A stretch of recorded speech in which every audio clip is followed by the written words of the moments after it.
Assalamualaikum dan salam sejahtera semua. Alright, so sekarang ni kita akan pergi kepada kadaran, masih dalam topik kadaran. Tapi sekarang ni kita akan menentukan nilai kadaran, nilai dalam suatu kadaran. Contoh kita ada dua kadaran dan salah satu information tu hilang. Jadi macam mana kita nak mencari kadaran tersebut, atau mencari nilai tersebut. Jadi sebenarnya terdapat 3 cara yang akan cikgu ajar pada hari ini. Kita akan pergi 3 cara untuk 4 soalan. So setiap soalan tu cikgu akan buat 3 cara untuk kamu tengok betul-betul.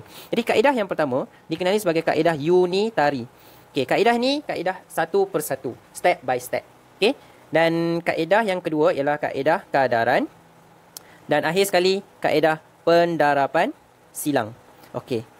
Tiga cara ini boleh kamu gunakan untuk mencari jawapan. Jawapan dia sama saja untuk cara yang pertama, kedua dan ketiga. Sama saja jawapan dia. Mari kita tengok macam mana kita nak buat. So terdapat 3 utas reben yang panjang 210 cm. 3 utas reben yang panjang 210 cm. Cari jumlah panjang bagi 9 utas reben tersebut. Jadi sekarang ni kita ada informasi tentang 3 utas yang panjang dia 200. Jadi kita perlu cari jumlah panjang bagi 9 utas. Jadi macam mana kita nak tulis? First step kita boleh tulis macam ni. So kita tulis dalam bentuk kadaran yang telah kita pelajari sebelum ini. Jadi 210 cm kepada 3 utas. Betul? Sama dengan sekarang ni kamu tak tahu berapa panjang untuk kepada 9 utas. 200 kepada 3. Jadi berapa pula cm kepada 9? Jadi cara yang pertama, kita akan pergi kepada cara yang pertama, iaitu kaedah unitary, kaedah yang kedua kaedah kadaran, kaedah yang ketiga kaedah pendarapan silang. Mari kita tengok kaedah first dulu. So kamu tahu 200 cm ni sama dengan 3 utas. Jadi satu utas bersamaan dengan berapa? Cari dulu panjang untuk satu utas. Jadi kamu perlu bahagikan dengan 3. Jadi kamu akan dapat satu utas sama dengan 210 bahagi 3 akan dapat 70 cm. Boleh? 210 bahagi 3 kamu akan dapat satu utas sama dengan 70 cm. Kamu nak untuk berapa utas? Kamu nak untuk 9 utas. Jadi 9 utas sama dengan 9 darab 70 cm. Jadi kamu akan dapat 630 cm. Dah selesai. Itu kaedah unitary. Cari satu persatu, lepas tu darab dengan jumlah yang kamu nak cari. Kaedah yang kedua ialah kaedah kadaran. Jadi kamu perlu tulis kaedah dia macam ni. 210 per 3 sama dengan X 9. Sekarang ni kita boleh tulis macam ni. 210 kamu akan dapat 3 utas. Dan berapa panjang sebenar dia untuk 9 utas. Jadi tengok 3 ni dia akan mendarab dengan satu kadar untuk mendapat jumlah 9. 3 ni dia akan darab dengan sesuatu untuk mendapat 9 ni. Jadi 3 ni kita darab dengan sesuatu untuk mendapatkan 9. Jadi sesuatu ni kita panggil kadar dia lah. Kita namakan dia X. 3X darab dengan 3X akan dapat 9. Jadi ini tolak ke sana. X sama dengan 9 per 3 dapat 3. Jadi kita dah tahu kadar dia adalah 3. Right? So 3 darab dengan 3 akan dapat 9. Jadi 210 darab dengan 3 dapat berapa? Dapat 630. Dah, itu je jawapan dia. Boleh? So 3 darab dengan kadar 3 dapat 9. 210 darab dengan kadar 3 dapat 630 cm. Seterusnya kaedah pendarapan silang. Kita tengok dia sama macam kaedah ni. 210 3 sama dengan kita bagi X sama dengan 9 kepada 9. Jadi kita buatlah kaedah pendarapan silang. Ini campak, ni campak. X campak ke sini jadi 3X. 210 campak ke sini jadi 9 darab 210. Jadi 9 darab dengan 210 kamu akan dapat 1890 sama dengan 3X. X 3 darab dengan X. So 3 campak ke sana jadi 1890 bahagi dengan 3. So bahagi dengan 3 kamu akan dapat 630 cm. Untuk 9 utas. Macam tu sahaja. Boleh? Tak apa. Kita tengok lagi contoh yang kedua. Contoh yang kedua. So jika Joey menjual 10 botol minyak wangi berharga RM45. Jika dia mendapat 360, berapa banyak botol minyak wangi yang telah dijualnya?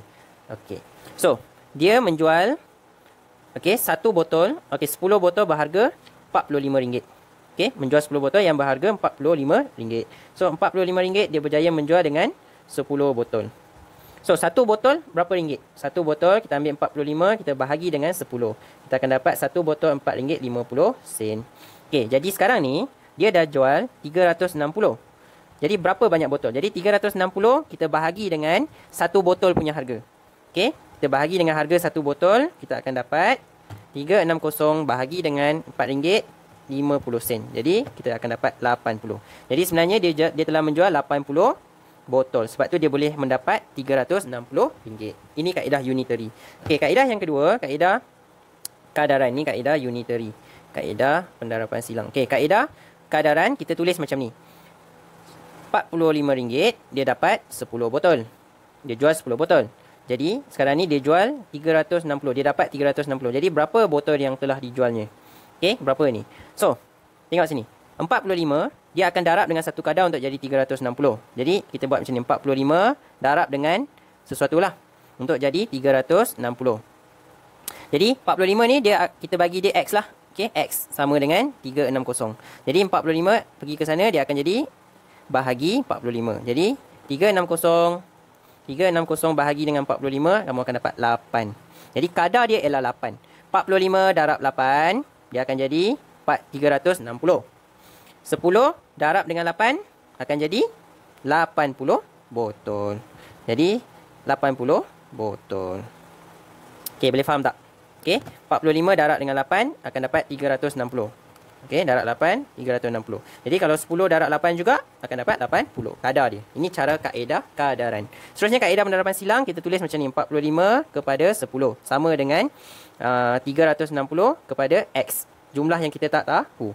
Jadi X campak ke sana, 10 campak ke sana, jadi 45, 10, X campak ke sana jadi 45X sama dengan 360, 10 campak ke sana jadi darab dengan 10 jadi 3600. Jadi sekarang ni 45 darab dengan X ke 45 ke sana, jadi bahagi dengan 45. Jadi kita akan dapat 360 bahagi dengan 45, 80 botol. Okey, boleh tak? Okey, itu cara dia untuk mencari ni. Okey, seterusnya kita tengok ni. Okey, seorang pekerja boleh menggali 35 tanah dalam masa ni tanah apa ni? Dia ni penggali kubur kot. Digali tanah. Jadi 35 luas tanah yang boleh dia gali dalam masa 5 jam. Okey, dalam masa 5 jam dia boleh gali keluasan tanah tu 35 lah. Okey, dalam masa 5 jam. Jadi berapa luas tanah yang boleh digali dalam masa 3,5 jam? Okey, 3,5 jam. Jadi kita tulis macam ni, 35 meter sama dengan 5 jam. Betul tak? So 1 jam sama dengan berapa? So 35 bahagi dengan 5. Kamu akan dapat 7 meter. Ni jam So maksudnya 1 jam dia boleh gali 7 meter. Jadi dia nak 3,5. 3/1/2. Jadi darab dengan 7 meter. Jadi akan dapatlah 3/1/2 darab dengan 7. Akan dapat 24.5 meter keluasan dia. Keluasan tanah. Meter kuasa 2. Alright. So ini cara unitary. Kalau kaedah ni macam mana nak buat? 35 dia boleh sama dengan 5 jam. Jadi okey, jadi sekarang ni berapa keluasan dia kan? Berapa keluasan dia untuk dia buat dalam masa 3,5 jam. Sama juga. 5 ni dia akan darab dengan sesuatu. Okey, darab dengan X sama dengan 3/1/2. Jadi X 5 bawa ke sana, darab dia jadi bahagi 5. So 3, okey, buat bracket 3/1/2 bahagi dengan 5. Okey, akan dapat 7/10. So 5 darab 7/10 dapat 3/1/2. 35 darab 7/10 dapat berapa? 35 darab 7/10 akan dapat 35 darab 7/10 akan dapat 24.5 juga. Ini keluasan dia. Okey. Dan kalau kaedah pendarapan silang 35 kepada 5 sama dengan kamu tak tahu X, jadi 3.5. 3.5 ni sama dengan 3.5. Okey, jadi darab silang. Ni campak ke sana, ni campak ke sana jadi 5X. 35 darab dengan 3.5 sama dengan 5X. Jadi X campak ke sana dia jadi 12 bahagi dengan 5. So 122.5 bahagi dengan 5 akan dapat 24.5 meter square. Okey, boleh. Okey, dan yang terakhir sekali. Okey, terdapat 90 orang pemain dalam 15 pasukan bola tampar. Okey. Jadi 90 orang dalam 15 pasukan. Okey, 15 pasukan. Jadi satu pasukan sama dengan 90 bahagi 15 lah. 90 bahagi 15, kamu akan dapat 6. 6 orang dalam satu pasukan. Okey. Cari bilangan pemain dalam 3 pasukan. Dia nak 3 pasukan. Satu pasukan sama dengan 6 orang. Jadi 3 pasukan ada berapa orang? 3 darab dengan 6. Jadi 18 orang. Okey, boleh. Okey, kalau kaedah keadaran 90 sama dengan 15 pasukan. Kalau jadi berapa orang kalau dalam 3 pasukan? Jadi 15 dia darab dengan keadaran dia sama dengan 3. Jadi X 15 bawa campak ke sana jadi bahagi 15. Jadi 3 bahagi 15 akan dapat 0.2. Jadi 15 ni dia darab dengan 0.2. Okey, yang ni pun darab dengan 0.2. Jadi 90 darab 15 darab 0.2 akan dapat 3. Jadi 90 darab 0.2 akan dapat 18. Jadi X sama dengan 18 orang. Okey. Seterusnya, kalau kaedah penerapan silang, 90 per 15 sama dengan X per 3. Jadi campak ke sana, dia jadi 15X sama dengan 270. Jadi X sama dengan 270 bahagi 15. 270 bahagi 15 akan dapat 18. Jadi X sama dengan 18 orang. Okey. So, cikgu harap kamu boleh nampak ketiga-tiga cara ni, dia ada perbezaan lah. Okay, daripada segi cara kerja dia. Jadi, kaedah yang cikgu paling syorkan ialah kaedah keadaran. Sebab kaedah ni yang paling mudah. Kalau kamu tahu bagaimana untuk mendarabkan.